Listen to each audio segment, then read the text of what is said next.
நடனத்துல பிரபுதேவாக்கே tough கொடுக்கிற வகையில குத்தாட்டம் போட்ட ஹீரோயின்கள் யாரெல்லாம் தெரியுமா? லிஸ்ட்ல நம்ம ஃபர்ஸ்ட் பார்க்க போறதே தமன்னா. தமன்னாக்கும் டான்ஸ்க்கும் ஒரு மிகப்பெரிய லிங்க் இருக்கு. அவங்க ஹீரோயினாவே இருந்தாலும் அவங்களோட கெரியர் பாதாளத்துல இருக்கும்போது அவங்கள திரும்ப கூட்டிட்டு வந்தது அவங்களோட டான்ஸ் தான். அவங்க காவால பாட்டுக்கு ஆடின குத்தாட்டத்தை நம்மளால மறக்கவே முடியாது. அதன் மூலமா தான் அவங்களோட கெரியரும் மறுபடியும் வந்துச்சு. இன்னைக்கு தமன்னா ஒரு படத்துக்கு கொஞ்சம் கூட தயக்கமே இல்லாம 5 கோடி வரைக்கும் சம்பளமா வாங்குறாங்க. அட அது கூட பரவாயில்லைங்க, காவாலா பாட்டுக்கே அவங்க 5 கோடி சம்பளம் வாங்கினாங்க. கெரியர் அதால பாதாளத்துல இருக்கும்போது கூட மறுபடியும் கூட்டிட்டு வந்தது அப்படின்னா தமன்னாவோட டான்ஸ் தான். இவங்க டான்ஸ் ஆடுறதை எப்பவுமே பாருங்க, ரொம்ப ரொம்ப நேச்சுரலா இருக்கும். அந்த அளவுக்கு ஆட்டத்துல பட்டையை கிளப்புவாங்க. தமன்னா தன்னோட 6வது வயசுல இருந்தே டான்ஸை ப்ராப்பரா கத்திருந்திருக்காங்க. பரதநாட்டியம் தொடங்கி வெஸ்டர்ன் டான்ஸ் வரைக்கும் எல்லாத்தையும் ப்ராப்பரா லேர்ன் பண்ணிருக்காங்க. நம்ம இந்தியாவில் இருக்கக்கூடிய நிறைய பெரிய பெரிய கொரியோகிராஃபர்ஸ் கூட இவங்க ஆடி இருக்காங்க. எல்லாருமே சொல்றது என்னன்னா தமன்னாவுக்கு பெருசா ரிகர்சலே தேவைப்படாது. லிஸ்ட்ல நம்ம அடுத்து பார்க்க போறது சாய் பல்லவி. சாய் பல்லவி எந்த அளவுக்கு சூப்பரான டான்சர் அப்படின்னா, தனுஷ் எந்த அளவுக்கு நல்லா ஆடுவார் நம்ம எல்லாருக்குமே தெரியும். மனுஷன் பார்க்கறதுக்கு வேற ஒல்லியா இருப்பாரா, சோ எவ்வளவு கடினமான ஸ்டெப்பை கொடுத்தாலும் வேற லெவல்ல பிளெக்சிபிளா ஆடுவாரு. அப்படிப்பட்ட தனுஷே சாய் பல்லவி கூட ஆடும்போது திணறி போயிட்டாரு. சாய் பல்லவி தனுஷும் சேர்ந்து ஆடின ஒரு பாட்டு தான் ரவுடி பேபி. அந்த பாட்டு வேர்ல்டு லெவல்ல ஹிட் ஆச்சு, நம்ம எல்லாருக்குமே தெரியும். இப்ப வரைக்கும் ஒரு தமிழ் பாடல் இத்தனை கோடி வியூஸ் போயிருக்கு அப்படின்னு நம்பவே முடியல. இதுக்கு முக்கிய காரணம் பாட்டோட வரிகளோ பாட்டோட மியூசிக்கோ மட்டும் கிடையாது, சாய் பல்லவியோட டான்ஸ் தான். சாய் பல்லவியும் தனுஷ் போட்ட குத்தாட்டத்தை மறக்கவே முடியாது. தனுஷ் சாய் பல்லவி கூட சேர்ந்து ஆடுறதுக்கு ரொம்ப ரொம்ப சிரமப்பட்டிருக்காரு.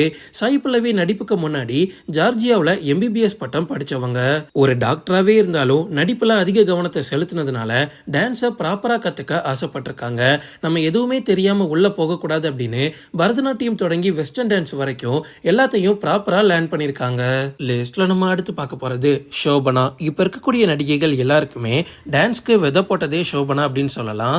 அவங்க ஆடின பரதநாட்டியமை இப்ப வரைக்கும் தமிழ் சினிமாவில் யாராலையுமே ஆட முடியாது. அது மட்டும் இல்ல, அந்த கலையை அவங்க சின்ன வயசுல இருந்தே ரொம்ப ரொம்ப ப்ராப்பரா லேர்ன் பண்ணிருக்காங்க. ஷோபனாவை பொறுத்த வரைக்கும் பரதநாட்டியம்ல எல்லாருமே அவங்கள மாஸ்டர் அப்படின்னு சொல்றாங்க. ஷோபனா என்னதான் தமிழ் சினிமாவையும் நடிப்பையும் விட்டு ஒதுங்கி போயிருந்தாலும் பரதநாட்டியத்தை அவங்களால விடவே முடியல. அதனால கலர்பனா அப்படின்ற பெயர்ல சொந்தமா சென்னையில ஒரு டான்ஸ் அகாடமியே ஆரம்பிச்சிருக்காங்க. லிஸ்ட்ல நம்ம அடுத்து பார்க்க போறது ஸ்ரீலீலா. எல்லாமே ஒவ்வொரு வருஷத்துக்கும் மாறிக்கிட்டே வருது. அதே மாதிரி தான் டான்ஸும். சில வருஷங்களுக்கு முன்னாடி ரசிச்ச டான்ஸ் இப்ப நம்ம பார்த்தா போர் அடிக்கும். அதுவுமே காலத்துக்கு காலம் மாறிக்கிட்டு தான் வருது. ஸோ இந்த ஜென்ரேஷன்ல எல்லாருக்குமே பிடிச்ச ஒரு டான்ஸரா ஸ்ரீலீலா மாறிட்டாங்க.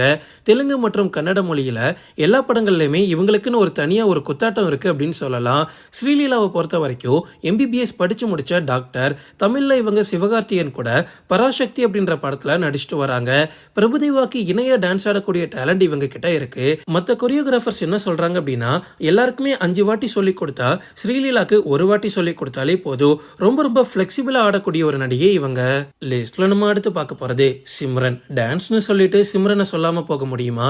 உண்மையாவே பிரபுதேவாக்கு டஃப் கொடுக்கக்கூடிய ஒரு மிகப்பெரிய நடிகை அப்படின்னா நம்ம சிம்ரனை சொல்லலாம். அவங்க பிரபுதேவாக்கு மட்டும் இல்ல, நடனத்தை ரொம்ப ரொம்ப முறையா கத்துக்கிட்ட கமலஹாசனுக்கே டஃப் கொடுத்தவங்களாச்சு. கமலஹாசனும் சிம்ரனும் ஒன்னா ஆடுறத பாருங்க, நம்மளோட கண்கள் கமலஹாசனை தள்ளிக்கிட்டு அப்படியே சிம்ரன் மேலதான் போகும். அந்த அளவுக்கு நடனத்தை ரொம்ப ரொம்ப ப்ராப்பரா லேர்ன் பண்ணவங்க தான் சிம்ரன். சிம்ரனோட ஒவ்வொரு ஸ்டெப்லயுமே ஒவ்வொரு தனித்துவம் இருக்கும்.